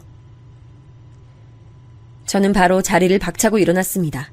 여자친구가 제 팔을 잡는 게 느껴졌지만 팔을 비틀어 빼내고는 아무래도 제가 있을 자리는 아닌 것 같아 가보겠다고 했죠. 여자친구 어머니는 불쾌하다는 얼굴로 지금 뭐 하는 짓이냐고 하셨고 교수님 역시 화가 잔뜩 나신 얼굴을 하고 있었죠. 하지만 저는 전혀 망설이지도 않고 그 집을 나와버렸습니다. 여자친구가 따라다오며 사과를 했지만 딱히 그녀를 탓할 일도 아니었죠. 당신한테 전혀 화나지 않았어요. 당신 잘못도 아니고 이건 그냥 생각의 차이로 해두죠. 아무래도 우린 결혼 상대로는 서로 아닌 것 같네요. 여자친구는 자신이 해결할 수 있다며 잠시만 기다려달라고 했지만 저는 대답 없이 돌아섰습니다. 그렇게 긴 시간은 아니지만 살아오면서 깨우친 사실이 있다면 사람은 절대 변하지 않는다는 거예요. 그래서 마지막으로 너무 애쓰지 말란 말만 남겼습니다. 저는 그날 이후 여자친구와 헤어졌다고 생각했습니다. 당연히 여자친구도 그 사실을 받아들였을 것이라고 믿었고요. 여자친구의 어머니 성격이라면 여자친구가 아무리 노력을 해도 설득될 일이 없다고 판단했기 때문이에요. 그런데 일주일 정도 지났나?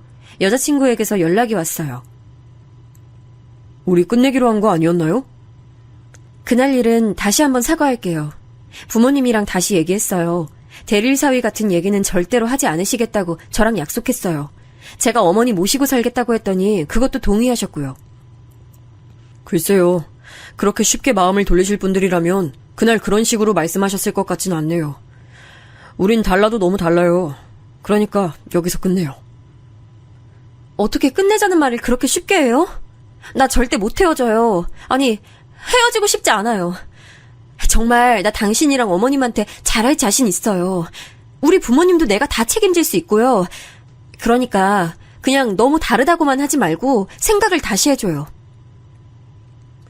저는 여자친구가 이렇게까지 나올 줄은 전혀 예상하지 못했어요.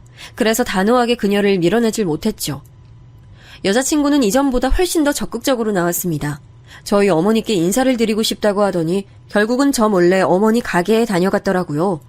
어머니께서는 싹싹한 그녀가 마음에 들었다고 결혼 이야기를 꺼내셨어요. 저는 여자친구의 어머니와 있었던 일을 차마 말씀드리진 못하고 차이가 너무 나서 좀 망설여진다고만 했죠. 제 이야기를 들으신 어머니께서도 심각한 얼굴로 쉽게 대답을 못하시더라고요. 하루는 동기와 오프를 바꾸게 돼서 어머니와 함께 퇴근을 하려고 가게에 들렀어요. 홀에는 손님들이 북적거렸는데 그 사이를 앞치마를 두른 여자친구가 다니고 있더군요. 너무 어이가 없어서 여기서 뭐 하는 거냐고 물었어요. 방해되니까 거기 서 있지만 말고 여기 이 주문서나 어머니께 가져다 드려요. 여자친구는 제 등장에 잠깐 당황하는 것 같더니 능숙하게 방금 받은 주문서를 쥐어주고는 계산을 요청하는 손님에게로 가더군요. 어머니, 이게 다 무슨 일이에요? 어머니께서는 쉬는 날도 아닌데 이 시간에 무슨 일이냐고 하셨어요. 이 상황이 이해가 되지 않던 저는 우선 주문서를 넘겨드리고는 왜 여자친구가 와 있는 것인지 물었죠. 너한테 말 안 했어? 저번 주부터 제일 바쁜 시간에 와서는 저렇게 도와주고 있어. 아유, 너는 아는 줄 알았는데. 그런데 좀 의외더라. 부잣집 공주님으로 자라서 아무것도 못할 줄 알았는데. 저기 좀 봐. 아유, 얼마나 손이 빠르고 야무진지 볼 때마다 놀랍다니까. 어머니 말씀에 여자친구를 바라보던 저도 크게 다르지 않았어요. 너무나도 생소한 모습에 적응이 잘 되지 않을 정도였죠. 손님이 빠져나가고 여자친구는 집에 가봐야겠다고 말했어요. 저는 어머니께 데려다주고 오겠다고 했죠. 의외네요, 아주. 이런 일 처음 해봤을 텐데 저보다도 더 잘하시고. 할만하던데요? 재밌기도 하고. 어머님 음식 솜씨가 정말 좋으시잖아요. 다들 맛있다고 하는데 기분 좋더라고요. 분위기에 취한 거죠. 저도 모르게 말도 많이 나오고 지금도 그렇잖아요. 저는 여자친구에게 부모님들은 다 알고 계시냐고 물었어요. 여자친구는 앞으로 우리들 일에 일절 관여하지 않으시겠다는 확답을 받았으니 상관없다 했죠. 하지만 어디 그게 정말 상관없다는 소리겠습니까?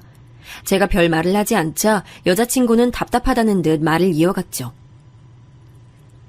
자꾸 차이가 너무 난다, 달라도 너무 다르다고 하는데 당신은 너무 중요한 걸 잊고 있는 것 같아요. 결혼은 우리를 먼저 생각해서 결정해야죠. 다른 사람이 아니라. 너무나도 자신감 넘치는 여자친구의 이야기에 저는 이 사람을 믿어보자는 생각이 들었어요. 그래서 헤어질 때 정식으로 상견례 자리를 만들어보자고 했죠. 여자친구는 엄청 기뻐하면서 우리는 행복할 수 있을 것이라고 했습니다. 상견례 날짜를 잡고 얼마 있지 않아서 여자친구는 제게 어머니와 쇼핑을 좀 다녀와도 되겠냐고 했어요. 어머니께 상견례에 대해 말씀드렸을 때 그날 입어야 하는 옷에 대해서 걱정을 좀 하시더라고요.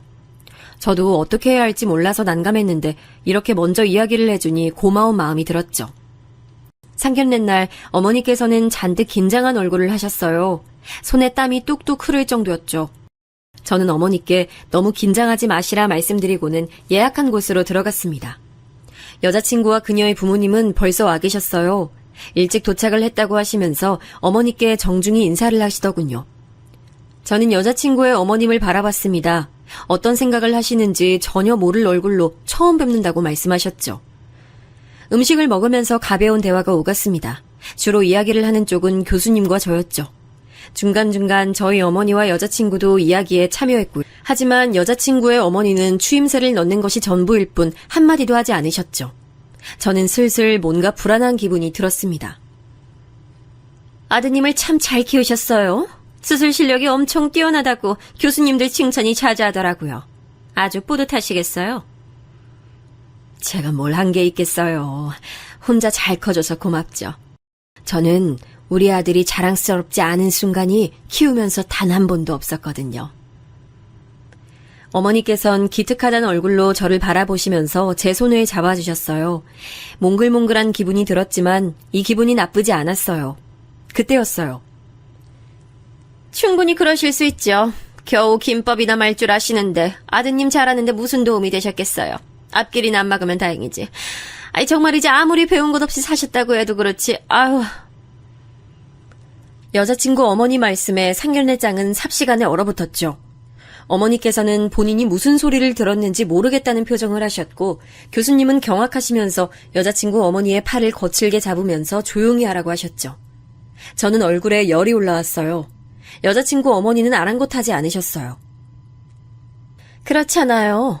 아니 자기 고생했다고 이제 대접 좀 받고 싶으신 모양인데 그렇게 나오시면 아드님 앞길만 막는 거예요. 대릴사위로 저희 집에 보내시면 저희 집에서 어련히 알아서 챙겨드릴까. 혹시 친아들도 아니라고 들었는데 그래서 이렇게 앞길을 사사건건 막으려고 하시는 거예요? 어머니께서는 여자친구 어머니 말이 이어질수록 고개도 들지 못하고 가만히 계셨어요. 그런 모습을 보고 있자니 온몸이 떨렸죠. 제 속에선 화산이 수없이도 터졌고 머릿속은 엉망이 됐어요. 여자친구가 억지로 그녀의 어머니를 밖으로 끌어내려는 게 보였어요. 여자친구 어머니는 오히려 그런 여자친구에게 바보 같은 짓 하지 말라고 다그치셨죠. 이 바보 같은 거 사. 네가 무슨 시집살이를 한다고 그래. 내가 널 어떻게 키웠는데. 그리고 내가 무슨 틀린 말 했어? 아우 이것 좀 놔. 아직 엄마 말 다 안 끝났어. 아들 앞날을 위해서라도 뭐가 좋은지 알아야 할 거 아니야. 모르시는 것 같아서 내가 알려주겠다는데 네가 왜 더 난리야? 상견례장은 금세 아수라장이 됐죠. 교수님께서는 조용히 못하냐고 소리를 지르셨지만 소용이 없었고요. 밖에서도 웅성거리는 소리가 났어요. 저는 어머니께 일어나시라고 말씀드렸죠. 어머니께서는 다리에 힘이 풀리셨는지 휘청거리셨습니다. 아직 제 얘기 끝나지도 않았는데 지금 뭐 하시는 겁니까? 어디 대답 좀 해보세요. 제가 틀린 말 했나요? 저희 어머니 눈가는 금세 붉어지셨어요. 어머니 앞이라 참으려고 노력했는데 그 모습을 보니 참아지지 않았죠. 적당히 좀 해요, 엄마. 그런 식으로 말씀하지 말라고 했잖아요. 왜 그러세요, 진짜! 여자친구가 소리를 높이며 말렸지만 여자친구 어머니는 귀를 닫은 모양인지 자꾸만 저희 엄마에게 자기가 틀린 말을 했냐며 되묻기만 하셨죠. 저는 그만 좀 하시라고 아무래도 없던 일로 하는 게 맞는 일 같다고 말씀드렸지만 그녀의 어머니는 뭘 그렇게 비싸게 구느냐고 하시더군요. 대릴사위로 들어오기만 하면 차기 교수 자리까지 책임을 진다고 하는데 뭐가 더 필요해서 이렇게 나오는 건지. 아이 속 시원하게 요구사항 있으면 이야기를 해요. 마음에도 없는 소리 하지 말고. 그냥 나가려던 저는 결국 화를 참지 못하고 예전 불량했던 그때로 돌아가 상위에 있던 접시 중에서 가까이에 있던 것을 들어서는 그대로 벽으로 던졌습니다. 힘 조절을 잘못했는지 생각보다 세게 날아가 여자친구 어머니 쪽으로 날아가더니 벽에 부딪혀 산산조각이 났죠. 김치 접시였는지 김치가 사방으로 튀더니 여자친구 어머니도 맞으셨죠. 큰 소리에 밖에서는 웅성거리는 소리가 가득했지만 오히려 상견례 자리는 조용해졌습니다. 제 액션에 다들 놀란 눈치였고 여자친구의 어머니는 어버버하면서 저를 손가락질하셨죠. 사람은 고쳐 쓰는 거 아니란 말을 믿었어야 하는데 제가 실수했네요. 이 자리에 애시당초 나오지 말았어야 했는데 제가 뭘 더 바라냐고요? 2번 다시 그쪽 얼굴 안 봤으면 좋겠습니다. 제 앞에도 우리 어머니 앞에서 나타나지 마세요.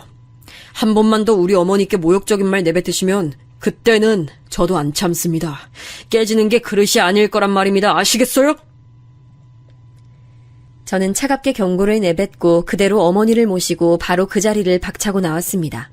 돌아가는 차 안에서도 어머니께서는 아무 말씀이 없으셨어요.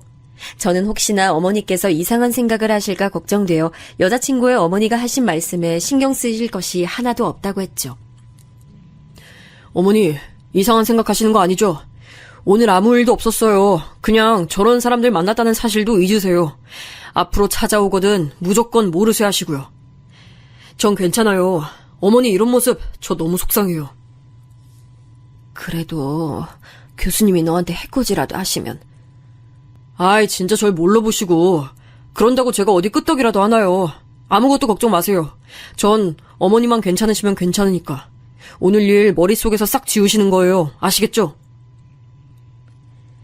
저는 몇 번이고 어머니께 괜찮다 했어요. 하지만 제 맘속은 도저히 진정되지 않았죠. 어머니께는 오늘 일을 잊어버리라고 말씀드렸지만 제 머릿속에서는 끊임없이 재생됐죠. 뜬 눈으로 밤을 샌 저는 출근하자마자 교수님께 불려갔습니다. 교수님께서는 제가 들어서자마자 잿더리를 제게 던지시더군요. 아슬아슬하게 제 곁은 지난 잿더리는 산산조각이나 제 발밑으로 떨어졌습니다. 놀라지 않았다면 거짓말이겠지만 의외로 저는 차분하게 서 있을 수 있었어요. 감히 내가 앞에 있는데 어제 그러고 나가? 어디서 건방지게 주제를 모르고 덤벼? 내가 너 수술 실력 그거 하나 보고 마음에 들어서 내 딸이랑 만나보라고 했더니 아주 가관이야. 힘 좀 쓰고 다녔다는 소문이 인가 보지? 어제 제 잘못만 있는 건 아닐 텐데요, 교수님. 제 어머니를 그렇게 모욕하신 것에 대해 전 아무 사과도 받지 못했습니다. 물론 사과를 받고 싶어하는 말씀은 아닙니다만 제게 이렇게 화를 내신다는 것 자체가 말이 안 된다고 생각하지 않으십니까? 이 새끼가 끝까지 잘났지? 와이프가 말이 심했던가? 그래, 인정해. 실수했네. 근데 그 사람이 괜히 그런 말 했어? 다 너 잘 되라고 해준 말이잖아. 그걸 못 받아들이고 그따위 짓을 해? 교수님은 입에 거품까지 물 기세로 화를 내시더니 앞으로 두고 보자는 말을 마지막으로 제게 당장 나가라고 했습니다. 어머니의 기우가 어쩌면 맞을지도 모르겠다는 생각이 들었어요.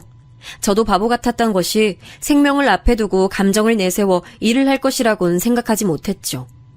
교수님은 치졸하게 나오셨어요. 제 당직 시트를 바꿔두시는 것은 물론 응급학과에 손이 부족하다는 명분으로 저를 응급학과로 보내기도 하셨죠. 제 근무표는 수술 아니면 당직으로 가득했습니다. 이런 생활이 일주일은 넘어가자 동기들도 이건 아니다 싶었는지 자기들이 하루 띄워줄 테니 집에 가서 좀 쉬라고 권해줬습니다. 집에는 어머니가 계셨습니다. 장사는 어쩌고 집에 계시느냐고 물었지만 어머니께선 얼버무리시면서 대답을 하지 않으셨죠. 저는 뭔가 수상하다는 생각이 들어 저와 가게를 같이 가자고 했습니다. 화들짝 놀라신 엄마는 혼자 가시겠다고 허둥거리셨어요. 전 무언가 잘못되어 간다는 확신이 들어 말리시는 어머니를 뒤로하고 가게로 나갔습니다. 어머니 가게엔 임대라는 글씨가 크게 붙어 있었습니다. 이게 무슨 소리냐고 물었지만 어머니께서는 쉽게 말씀하지 않으셨죠. 옆 건물 과일가게 이모님이 혀를 차시며 제게 말씀하셨습니다. 아니, 무슨 갑자기 이 건물 주인이 바뀌었다고 하더니만 언니네 가게 당장 빼라고 난리도 아니었잖아. 아유, 게다가 무슨 계약 기간이 얼마 안 남았다며? 재계약 안 한다고 당장 나가라고 아주 뭐 그런 인간들이 다 있나. 아유, 말은 들어보지도 않고. 아유, 그나저나 언니는 왜 거기서 말도 못하고 있었어? 뭐라고 따지던가. 건물주가 그 지랄을 하는데 한마디도 안 하고. 저는 혹시나 하는 생각이 머릿속을 스치고 지나갔습니다. 혹시 여자친구의 어머니였냐고 물었더니 어머니께서는 사색이 되면서 아니라고 하셨죠. 하지만 그런 어머니의 모습은 제게 충분한 대답이 됐습니다. 그때였습니다. 어머, 이게 누구야? 닥터 최, 여기서 나 보네? 한가한가 봐. 여자친구의 어머니는 이곳과는 전혀 어울리지 않는 복장으로 나타났습니다. 저는 이게 다 무슨 짓이냐고 물었죠. 여자친구 어머니는 어깨를 으쓱 하시더니 입가에 조소를 띄운 채 제게 말하셨습니다. 닥터 최가 어떤 행운을 발로 찼는지 직접 보여주려고 그러지. 아니다. 던진 건가? 하여튼 이번 기회에 주제도 좀 가르쳐주고 그렇게 자랑하는 수술 실력 따위가 무슨 소용이 있는지 직접 겪어보라고. 그래야 정신을 차릴 거 아니야. 안 그래? 모든 일이 다 마음대로 될 줄 아신다면 아직 저에 대해서 잘 모르시는 겁니다. 제가 어떤 놈인지 두고두고 기억하게 만들어드리죠. 여자친구의 어머니는 제 경고에도 비웃기만 하더니 가게 빨리 정리하라는 말만 남기고 가버렸습니다. 우선 저는 어머니께 새 자리를 알아볼 때까지 좀 쉬셨으면 좋겠다고 말씀드렸어요. 어머니께서는 혹시나 제가 위험한 행동이라도 하려는 건 아닌가 싶으셨는지 불안한 눈빛이셨지만 저는 다 좋아질 것이라 말씀드렸죠. 저는 우선 친구놈 중 하나를 찾아 법적으로 문제가 있는 건 아닌가부터 확인을 했지만 뾰족한 수가 있진 않았어요. 무엇보다도 곧 계약이 종료될 시점이기 때문에 어쩔 수 없다고 하더군요. 다시 돌아왔을 때 저는 전혀 다른 상황을 맞이했습니다. 사람들이 저를 보면서 수군거리더군요. 저는 무슨 일이 있었냐고 물었지만 다들 쉬쉬하면서 자리만 피했습니다. 동기들도 마찬가지였고요. 그러던 와중 간호사 선생님들께서 나누는 이야기를 우연히 듣게 됐어요. 최쌤 얘기 들었어요? 이번에 지방으로 가신다면서요? 그럼 그 많은 수술을 누가 해요? 내 말이 최쌤처럼 신속 정확하게 하시는 분이 어딨다고 그런 분을 지방으로 보낸다는 거야. 이번에 한 교수님 딸이랑 파토나서 그렇다던데. 결혼하는 줄 알았는데 얼마 전에 파혼했대요. 간호사들은 지금 시대가 어느 때인데 그걸로 사람을 보내느냐 너무하다 등등의 이야기를 신나게 하고 있었습니다. 조용히 듣고 있던 저는 차라리 병원을 그만둘까도 생각했어요. 이렇게 불합리한 대우를 받느니 제게 컨택해오던 다른 병원으로 옮기는 게 더 낫지 않을까 싶었죠.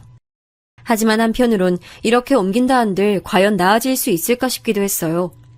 저의 지방 발령에 대한 소문은 점점 구체화되기 시작했어요. 그에 맞춰 교수님의 괴롭힘은 더 심해졌죠. 엎친 데 덮친 격으로 어머니 가게도 좀처럼 구해지지 않았어요. 괜찮은 곳이다 싶으면 터무니없는 값을 부르더군요. 심지어 계약 직전에 갑자기 계약 내용을 바꿔버리는 것도 있었고요. 이런 일이 반복되자 저도 더 이상은 정직하고 정상적인 방법으로는 상대할 수 없다는 생각이 들었어요. 저는 중학교 시절 어울려 다녔던 친구에게 연락해 정보를 좀 구할 수 없겠냐고 물었죠. 흥신소를 하고 있는 친구는 어렵지도 않다고 말하며 교수와 여자친구 어머니의 속옷 색깔까지도 알아와 주겠다고 했죠. 저는 친구의 연락을 기다리면서 의국에서 돌고 있던 소문 하나에 대해 알아보기 시작했어요. 교수님께서 본인의 수술을 대신 시킨단 말이 있더라고요. 예전에 저도 경험은 있었거든요. 교수님께서 급히 팔을 다치셨다고 중요한 수술인데 더 이상 미룰 수 없다고 하시면서 제게 대신하라고 하셨던 적이 있었어요. 한 달 정도의 기간이었는데 자꾸만 시키시는 것이 수상해서 물어봤는데 교수님께서 입맛을 다시고는 앞으로 부탁할 일은 없을 것이라고 하셨거든요. 그런데 저보다 아래 기수들 사이에서 교수님의 수술을 대신하는 경우가 있다는 소문이 돌더라고요. 동기들 단톡방에도 올라왔고요. 저는 수술방 기록을 확인했죠. 신기하게도 교수님의 수술들은 다양한 이유로 녹화가 되지 않았거나 화질이 엉망이더라고요. 뭔가 수상하다는 생각이 들어 당직을 설 때마다 자료를 찾아봤어요. 그러다 결국 2편의 수술실 영상을 찾아냈습니다. 다른 파일에 들어있더라고요. 그 영상에서 교수님은 들어와서는 가만히 구석에 앉아 계시기만 하고 저보다 한 기수 낮은 애들이 수술을 집도하고 있었죠. 꽤 난이도가 있는 수술인데도 불구하고 말입니다. 그렇게 보름 정도 지났나 친구 녀석이 병원으로 찾아왔어요. 진료 신청까지 해서 말이죠. 저는 곁에 있던 간호사에게 잠깐 자리를 비켜달라고 부탁하고는 친구에게 부탁한 정보에 관해 물었어요. 친구는 아주 재미있는 사진이 몇 장 생겼다고 하면서 두터운 종이봉투를 쥐어줬죠. 너 아주 재밌는 사람들을 알아봐달라고 하더라. 뭐 어디다 쓸 건진 모르겠고. 친구야, 이왕 잘 나가는 의사 되는데 쭉쭉 성공해라. 저는 의뢰비를 주겠다고 얘기했지만 친구는 우리 사이에 쓸데없는 소리 한다고 제게 욕을 내뱉곤 유유히 나갔습니다. 어떤 사진이 있기에 재밌다고 말하는 건지 궁금해 미칠 것 같았지만 저는 당직 시간이 돌아올 때까지 꼭 참았습니다. 남은 사람이 저밖에 없다는 걸 확인한 저는 제 방에서 봉투를 열어봤죠. 제약회사 사람들과 회동을 가지는 사진들이 많이 보였어요. 비싼 술집에서 술을 마시고 나오는 장면부터 시작해서 차를 바꿔 타는 모습까지 아주 다양했습니다. 그리고 그 사이에서 정말 충격적인 사진이 보이더군요. 왜 친구가 재밌다고 표현했는지 알겠더라고요. 여자친구의 어머니가 한 남자와 호텔 뒷문을 드다드는 모습이었죠. 그 남자의 정체는 교수님의 조교였고요. 친구 조사에 의하면 두 사람 관계는 꽤 오래 이어왔더군요. 그뿐만이 아니었습니다. 교수님 역시 2집 살림 중이었죠. 빠르게 자료를 읽어본 저는 됐다. 이것만 있으면 충분하겠다는 생각이 들었어요. 다음 날 저는 교수님을 찾아가 불합리한 당직을 그만하겠다고 했어요. 교수님은 그 이야기를 왜 자신에게 와서 하느냐며 자신은 모르는 일이라고 딱 잡아대더군요. 교수님, 저만 그런 줄 알았는데 요즘 수술 본인이 하지 않으시더라고요. 교수 이름 달고 하는 수술인데 한참 어린애들이 대신하고 있고. 제가 처음이었습니까? 저도 짧은 시간이지만 교수님 수술 대신한 적이 있지 않습니까? 교수님은 잠시 놀라는 눈치긴 했지만 여유롭게 웃으며 말씀했어요. 이 일이 밝혀지면 나만 위험한가? 여럿 걸려있는데 그 사람들까지 다 해서 함께 죽을 자신은 있고. 저는 이렇게 나오실 걸 당연히 예상하고 있었기에 그러실 줄 알았다고 하고는 다음 사진을 내밀었습니다. 제약회사 사람들에게 접대받는 모습이었죠. 이번에는 확실히 얼굴이 좀 굳어지셨죠. 교수님은 이런 사진으로는 아무것도 증명할 수 없다고 언성을 높이셨죠. 그렇다면 이 사진은 어떻습니까? 가장 하이라이트가 될 사진인데. 저는 교수님이 숨겨둔 또 다른 집과 불륜관계의 여성의 사진을 내밀었습니다. 순간 교수실이 고요해졌습니다. 멍하게 사진을 바라보던 교수님은 제게 달려들어 사진을 빼앗으려 했죠. 저는 순순히 사진을 넘겨드렸습니다. 넌 이 사진은 어디서 사람 붙였어? 감히 내 뒤를 캐고 다녔던 거야? 우연히 걸려들었죠. 제약회사에게 뇌물이나 좀 받았을 줄 알았지 불륜이라니. 그것도 다른 병원 의사랑 말이죠. 이분 세미나에서 몇 번 봤던 것 같은데 아닙니까? 그것도 우리랑 연구 결과를 두고 경쟁 중인. 교수님은 입만 뻐끔거리면서 아무 말씀도 못하셨어요. 저는 교수님께 모든 것에 대해 입을 다물어 드릴 용의가 있다고 말했죠. 교수님께서 의국에서 장난질 그만하신다면 저는 이 모든 것을 다 묻고 갈 수 있어요. 당연히. 그리고 하나 더. 여자친구 어머니께서 저희 어머니 가게 건물을 사서 장난질을 하시던데 그것까지 막아주시면 이 사진은 제가 없애드리죠. 교수님은 믿어도 되겠냐고 몇 번이나 확인을 하시곤 알겠다고 하더군요. 3시간 정도 지나고 나니 당직표가 수정됐다고 하면서 동의들이 저더러 이제 집에 갈 수 있겠다고 축하해 주더라고요. 그리고 분원으로 가는 의사는 우리 과가 아니었다고 하더라고요. 그렇게 저를 괴롭히던 일들이 딱 3시간 만에 정리가 됐습니다. 저는 바로 오프를 내고 어머니 가게로 달려갔습니다. 어머니께서는 한창 가게를 정리 중에 있으셨죠. 저는 아직 아무 연락이 없었느냐고 했더니 어머니께서는 아무것도 모른다는 얼굴로 저를 바라보셨어요. 그때였죠. 여자친구의 어머니가 씩씩거리면서 들어왔어요. 그이한테 뭐라고 했는지 모르지만 내가 쉽게 넘어갈 것 같아? 웃기지 마. 저는 어머니를 옆 가게로 모셔드리고는 여자친구 어머니께 여기서 그만두는 것이 좋을 것이라 말씀드렸지만 딱히 소용은 없었습니다. 그럴 뿐이라고 생각했기 때문에 저는 가방에서 마지막 사진을 꺼냈습니다. 여자친구 어머니는 사진을 보고는 소스라치게 놀라지고는 주위를 두리번거리셨죠. 이렇게까지 하고 싶지 않았는데 말이죠. 제가 말씀드렸죠. 두고두고 기억하게 해드린다고. 여자친구 어머니는 온몸을 사시나무 떨듯이 떠시면서 저와 사진을 번갈아 보셨죠. 저는 정중히 건물을 다른 사람에게 넘기고 조용히 가시라고 했어요. 그렇게만 하면 일이 커지는 것은 막으실 수 있다고 말이죠. 여자친구 어머니는 한마디 대꾸도 못하고 나가셨고 다행히 어머니의 가게는 정상으로 돌아올 수 있었답니다. 물론 일을 이대로 끝낼 생각은 추호도 없었습니다. 아무 죄 없는 여자친구에겐 미안했지만 저는 진실을 알아야 하는 사람들에게로 사진을 보냈죠. 제약회사와의 사진은 병원장님께, 불륜 사진은 서로에게 말이죠. 다음날 출근하니 한바탕 난리가 나 있었습니다. 교수님이 조교의 멱살을 잡고 뺨을 날리고 계시더군요. 무슨 일이냐고 묻자 동기 하나가 속삭이듯 말했습니다. 교수님 와이프랑 조교가 아주 뜨거운 사이였단다.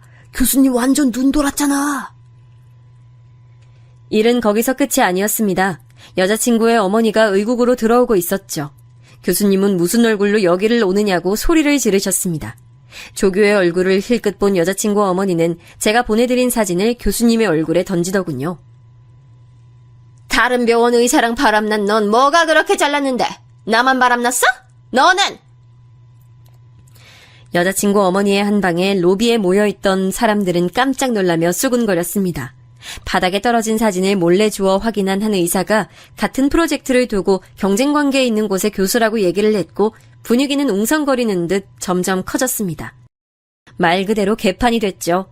교수님의 얼굴은 붉어지다 못해 거의 검붉게 변하고 있었어요. 너 이 새끼 약속을 어기고! 저를 발견하신 모양인지 교수님은 제가 서 있는 쪽으로 달려드셨어요. 저는 괜히 다른 의사들이 다칠까 싶어서 한 걸음 다가가 저를 잡으려는 교수님의 팔을 잡아 비틀었습니다. 온갖 쌍스러운 말을 내뱉으시면서 모든 일이 다 저 때문이라고 하셨죠. 저는 조용히 속삭였습니다. 교수님, 제가 분명히 말씀드렸죠. 건들지 마시라고. 다음에는 깨지는 게 그릇이 아닐 거라고. 교수님은 더 큰 소리로 소리를 지르셨지만 그 모습도 잠시 곧 경비를 담당해 주시는 분들이 오셔선 여자친구 어머니와 교수님을 밖으로 끌어냈어요. 그날 저녁 교수님은 책상을 뺏기고 쫓겨났어요. 모든 것이 순식간에 정리가 됐죠. 교수님이 제게 달려들었던 것 때문인지 그의 퇴출과 제가 연관되어 있을 것이라고 뒤에서 이야기들이 많았습니다. 동기들 중 일부는 진짜냐고 제게 묻기도 했고요. 저는 아무것도 모른다고만 이야기했습니다. 우여곡절 끝에 그렇게 저는 만나지 않았으면 좋았을 인연을 정리했습니다. 그리고 모든 것이 희미해질 때쯤 지금의 아내를 만났어요. 저처럼 가족을 가장 먼저 생각해주는 사람이죠. 얼마 전 차를 타고 가는데 아이와 함께 걷고 있는 전 여친을 봤습니다. 그날 이후로 늘 마음 한구석에는 그녀에 대한 죄책감은 있었거든요. 그 일을 후회하고 있진 않지만 전 여자친구를 조금도 배려하지 않았던 것도 사실이니까요. 만약 전 여자친구가 이 사연을 듣고 있다면 제가 많이 미안해하고 있다고 말하고 싶네요.